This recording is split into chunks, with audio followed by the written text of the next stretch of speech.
Histoire salée, le podcast mer de France Bleu Brésil. Bonjour, je suis Jérôme Le Breton. Bienvenue dans ce podcast dans lequel je vous raconte des histoires de bateaux hors du commun, d'extraordinaires campagnes de pêche, de fabuleuses aventures maritimes, où l'on plonge dans la vie de grands navigateurs célèbres ou parfois oubliés. Mais cette fois-ci, c'est le portrait de Marie-Paul Le Guen que je vous propose de découvrir. Pendant 35 ans, elle fut la gardienne du phare de Pontusval et elle y habite toujours, dans l'appartement, au rez-de-chaussée. Pour ce nouvel épisode, je vous emmène au bout du monde, sur la côte des légendes, dans le Nord Finistère, à Brignogan-Plage, à la rencontre de Marie-Paul. Pour la joindre et la rencontrer, il faut passer par l'Office de tourisme. Bienvenue à l'Office de Tourisme Côte des Légendes, Dorina, bonjour. Bonjour, je cherche à joindre Morgane Guibert, la directrice de l'Office de tourisme. Oui, je vais voir si elle est disponible. Je vous laisse patienter un instant. Merci.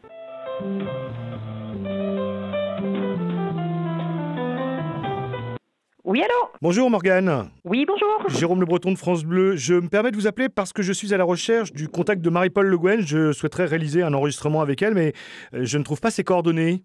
Non, c'est vrai qu'ils sont pas forcément évidents à trouver. Alors, on a mis un principe en place avec Marie-Paul dans le fait que vous me sollicitez directement et je prends contact avec elle. Et si, du coup, elle est disponible et ouverte à tout échange, à ce moment-là, je vous communiquerai son contact téléphonique. D'accord. Bon, j'attends que vous reveniez vers moi. D'accord, je vous transmets ses coordonnées téléphoniques par mail à ce moment-là. Très bien, merci beaucoup. Merci, à Bonne bientôt. journée, au revoir. Au revoir. Après accord, donc, me voilà parti pour Brignogan-Plage. Ces plages et criques de sable fin, ces rochers aux formes arrondies, une eau turquoise et translucide, bref, un petit coin de paradis. Il suffit de suivre les panneaux pour arriver au phare de Pontusval. Des gros rochers à l'entrée, j'arrive devant un petit portail blanc. Voilà, on va rentrer chez Marie-Paul. Petite cour, une petite véranda. Alors je l'ai prévenue, donc elle doit m'accueillir. Bonjour Marie-Paul. Bonjour Jérôme. Merci de m'accueillir chez vous. Oh, c'est un plaisir. On va s'installer à l'intérieur.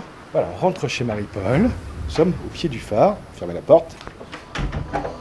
Et nous allons nous installer. Histoire salée. Merci de m'accueillir chez vous. C'est un plaisir.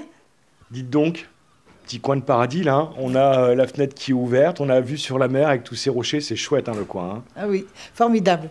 On s'en lasse pas en Ah fait. non, moi ça fait 54 ans cette année que je suis ici, puis je suis toujours en admiration.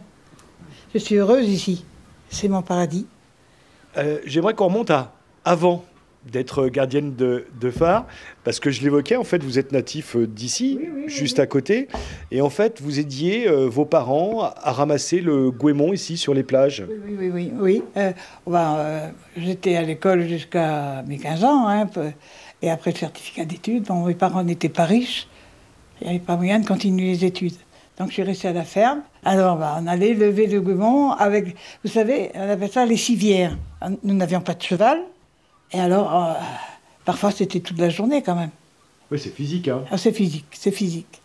Alors, on le faisait parce que il fallait gagner sa vie. Hein. Alors racontez-moi, Marie-Paul, comment vous êtes devenue gardienne de phare. On va préciser pour commencer que vous êtes née juste à côté, ici, voilà. À Brignogan, à quelques centaines de mètres.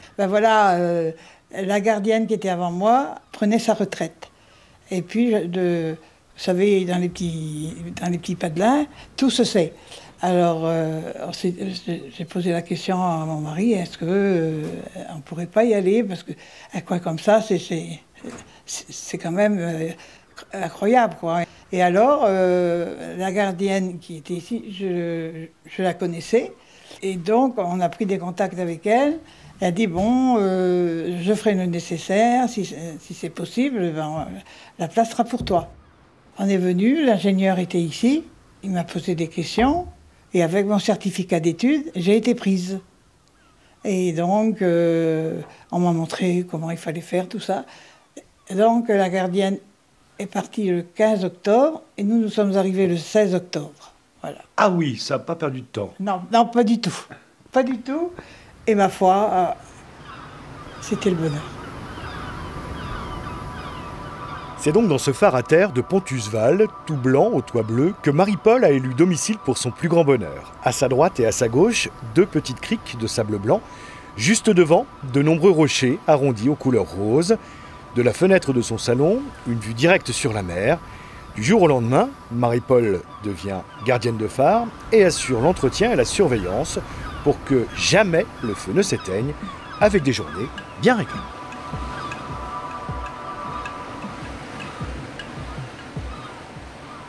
C'est-à-dire, la journée, c'était comme une personne dans sa maison. Dès le soir, il fallait tourner le bouton, parce que c'était mécanique en ce moment-là, tourner le bouton pour allumer le phare, vérifier s'il y avait de l'eau dans les batteries pour le feu de secours. Là, il fallait que je reste sur place en cas de panne, ou surtout par gros temps, souvent il y avait des pannes. Alors il fallait que je vérifie si le feu de secours fonctionnait, ou si ce n'était pas la lampe qui avait grillé là-haut. J'ai eu de la chance, le feu de secours s'est toujours mis en route et il fonctionnait très bien. Mais... Vous n'avez jamais eu de panne, donc le feu ne s'est jamais éteint? Non, mais quand même, il y avait cette panne parce que j'avais une grosse alarme dans la salle. Alors, nous dormions à côté. Et alors, quand vous entendez cette sonnerie la nuit, eh bien, vous faites des bonds. Et par gros temps, parce qu'avec les fils qui étaient à l'extérieur à ce moment-là, ça se cassait. Donc, il fallait que j'appelle l'EDF, enfin, même au milieu de la nuit, et puis que j'avertissais que c'était le feu de secours qui était en marche, parce que c'était pas du tout la même intensité de lumière. Et puis voilà, c'était comme ça. Et après, il fallait que l'entretien du phare là-haut, les carreaux, tout ça, il fallait nettoyer régulièrement parce qu'avec le sel, le gros temps qui collait le sel contre les vitres, ben, ils ne voyaient pas à travers. Donc il fallait que je nettoie ça et puis que je nettoie les marches aussi parce que il y avait quand même 50 à monter et à descendre parce que c'était une simple lampe à cette époque-là. Donc, avec le soleil, ça pouvait faire crever des lentilles. Ah oui. Dans la journée, pour éviter que la lampe grille, il fallait protéger en installant des rideaux, donc en tirant les rideaux pendant la journée. Autour de la lampe, il y a un système d'optique, donc ce qui amplifie l'intensité. Quand le soleil tapait, ça faisait une chaleur double. Donc, il fallait que je mette des rideaux le matin et que je monte pour les enlever le soir. Perché sur une petite colline, du haut de ses 18 mètres, le phare de Pontusval domine la mer et guide les navires depuis 1869. Il a été construit pour servir de relais entre le phare de l'île Vierge et celui de l'île de Bas, qu'on ne distingue pas par mauvais temps, et permet aux navires de s'éloigner des rochers très présents dans ce secteur. Inlassablement, il envoie 3 flashs toutes les 12 secondes. Marie-Paul ne se lasse pas du cadre dans lequel elle vit et mesure la chance d'avoir pu exercer ce métier. Ça m'a plu. Au début, bien sûr, comme tout métier, moi je n'ai pas eu de cours particuliers, on m'a montré comme ça. Et puis j'étais tout seul, quand même mon mari naviguait à ce moment-là. Mais j'ai réussi. Bon, je paniquais au départ, j'ai même pleuré devant l'appareil parce que j'arrivais pas. Mais ça, je pense que tout débutant est comme ça. Mais après, ça a été très bien. Mais on se dit quand même, Marie-Paul, qu'on a un rôle important avec tous ces bateaux qui passent là, au large, parce qu'il y a des cailloux dans le secteur. Hein. Ah oui, et c'est pour ça que j'ai toujours pris mes responsabilités et même mon travail à cœur, parce que moi, je suis fille de pêcheur. Donc je sais ce que c'est d'avoir quelqu'un sur l'eau et ne pas avoir aucun repère, quoi, c'est ça. Et là, c'est plein tout au long, c'est dangereux. C'est pour ça qu'on nous a mis des vitres rouges, pour montrer aux ceux qui sortent sur l'eau qu'il y a du danger. J'étais jeune, c'est sûr, et monter les 50 marches, ça ne me faisait pas peur, quoi. Non. C'est vrai que j'ai toujours été heureuse ici. Parce que je suis loin du bruit, et c'est vrai, je suis quand même dans un cadre, il n'y a pas d'autre cadre comme ça. Vous les connaissez par cœur, ces 50 marches? Oui, c'est sûr. Mais bon... C'était quand même... Oui, ça m'a manqué au départ quand on m'a dit vous n'avez plus besoin de monter. Ah oui. Ça me faisait l'exercice quand même. Bah oui, c'est ça. Ça faisait faire un peu de sport quand même. Vous l'évoquiez au tout début de notre entretien, vous avez, et ça vous a permis aussi d'élever vos enfants ici. Oui, voilà. Ça m'a permis beaucoup de choses, plus que les femmes qui travaillent, qui partent le matin et qui rentrent le soir. Et moi, je pouvais aller amener mes enfants à l'école, les chercher le soir. Et en plus, j'ai eu ma maman pendant 4 ans et demi chez moi, chose que je n'aurais pas pu faire si j'avais eu un autre travail. Et c'est ça le bonheur. Et je me dis, c'est un bonheur de pouvoir travailler et m'occuper de mon monde, quoi. Celui qui a partagé sa vie s'appelle Édouard. Il était son voisin avant de devenir son mari. Il a fait carrière dans la marine marchande et était absent pendant plusieurs mois de l'année. Dans son salon, de nombreuses photos de son mari défunt sont accrochées au mur. En 2003, Marie-Paul prend une retraite bien méritée. Depuis maintenant plus de 50 ans, elle habite dans cet édifice qu'elle ne quitterait pour rien au monde. Mon mari et moi, nous n'avons jamais pensé à construire une maison. Mon mari, c'était le bonheur ici pour lui. Quand il rentrait de ses virées de 4, 5, 6 mois, il posait ses valises dans le couloir et qu'est-ce que je suis bien ici. Ça a été vraiment une vie. Pour lui, ça a été, quand il est arrivé en retraite, il était quand même en retraite à 52 ans et demi, il ne voulait plus quitter le phare. Et donc, comme il n'y avait personne qui venait après moi, on m'a dit, si vous voulez, vous restez. Bien sûr, en payant un loyer, quoi. Et on a dit oui. On a dit oui. Parce qu'on ne se voyait pas aller ailleurs. Quand on regarde un petit peu autour de nous, Marie-Paul, alors il y a plein de photos. Alors il y a des meubles bretons, oui. Et puis il y a plein de photos aussi. Hein. Ça, c'est mon musée. C'est mon musée parce que, surtout ça, mes petits-enfants, mes arrière-petits-enfants. Oui, j'ai 2 arrière-petits-enfants. Le petit qui va avoir 2 ans, quand il avait les yeux qui lui sortaient de la tête tellement qu'il était ébahi devant cette mère. Alors il disait « Lolo, Lolo ». Et puis le grand qui va avoir 4 ans cette année, alors je lui demandais « T'es venu chez qui aujourd'hui ?»« Chez Mamie du phare. » Alors, il disait ça si gentiment, si mignon, on craque devant ça. Hein. Quand on voit que les arrières même sont heureux ici, c'est quelque chose. C'est joli, Mamie du phare. Oui, c'est beau, c'est beau. Avec un cadre aussi magique, nombreux sont les promeneurs qui viennent se balader en bord de mer, normal. Mais ce qui énerve Marie-Paul, ce sont les touristes qui rentrent dans sa cour sans permission. Oh, parfois, je râle. Hein. Oui, ça doit vous énerver un petit peu quand même. Des fois, je râle quand je vois tous les jeunes qui passent sous mon nez. Ils ne sont pas toujours contents parce que je le souhaite, mais enfin, c'est pas toujours évident. Ça, l'été, surtout au mois d'août. Surtout au mois d'août, c'est vraiment pas évident. Quand il y a beaucoup de touristes qui viennent par ici. Les Parisiens. Parce que... Je ne vais pas mettre ça dans votre reportage, mais... Vous croyez qu'il faudra que je le coupe ? Pour les Parisiens, parce que je leur ai dit assez quand même. Bon, ils sont au courant, en tout cas, Marie-Paul. Alors, j'ai lu aussi que ça faisait partie des phares qui étaient le plus photographiés en Europe. Il y a beaucoup de jeunes qui viennent prendre des photos. Ah oui, beaucoup. Et puis, il y a des clubs... couramment, il y a des clubs de photos. Hein. Alors, il y a des gens qui viennent prendre des photos. Et vous aussi, Marie-Paul, vous êtes souvent sollicité par les médias. Hein. Parce que moi, quand j'ai essayé de vous joindre, il n'y avait pas de numéro de téléphone. Je suis passé par l'office de tourisme des Côtes des Légendes. Dire, ah oui, mais Marie-Paul, il faut qu'on voit parce que, il y a des fois, elle en a aussi un petit peu marre de voir des journalistes passer. Hein. J'ai même refusé Figaro.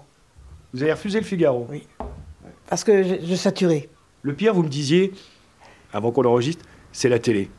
Oui, ah bah oui. Ah là là là. Et puis alors après, vous allez dans le bourg.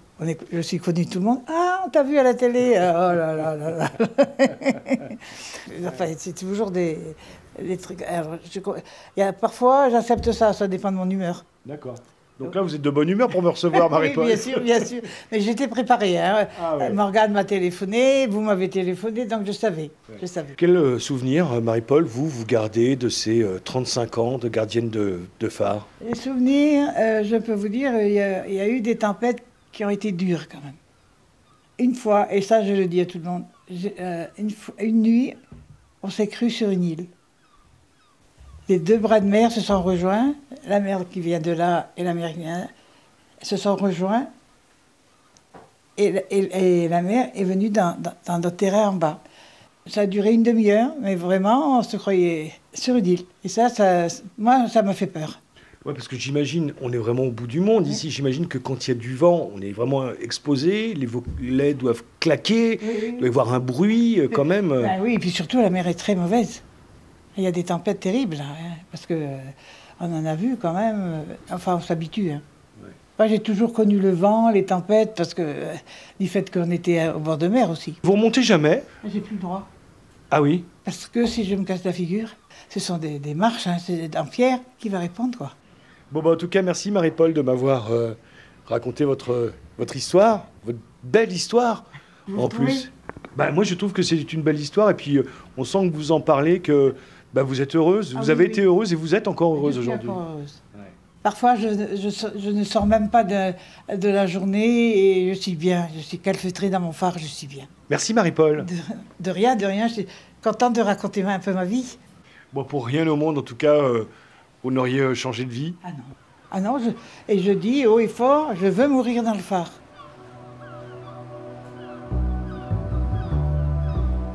Le phare de Pontusval a été classé monument historique en 2011. Il fait partie de cette centaine de phares en France qui ont reçu cette distinction. La fin du programme d'automatisation de ces tours s'est lui achevé en 2000 et a marqué la fin de ces gardiens de phare. Depuis, Marie-Paul a arrêté de monter et descendre les 50 marches qui la séparaient de son feu. Mais à 80 ans, son regard continue de briller quand on évoque cette vie passée à veiller sur les marins. À 80 ans, elle continue de profiter de cette vue imprenable sur la mer, on l'espère, le plus longtemps possible. Je vous donne rendez-vous prochainement pour un nouvel épisode d'Histoire salée que vous pouvez retrouver sur francebleu.fr et l'application Radio France. Histoire salée, le podcast mer de France Bleu Brésil.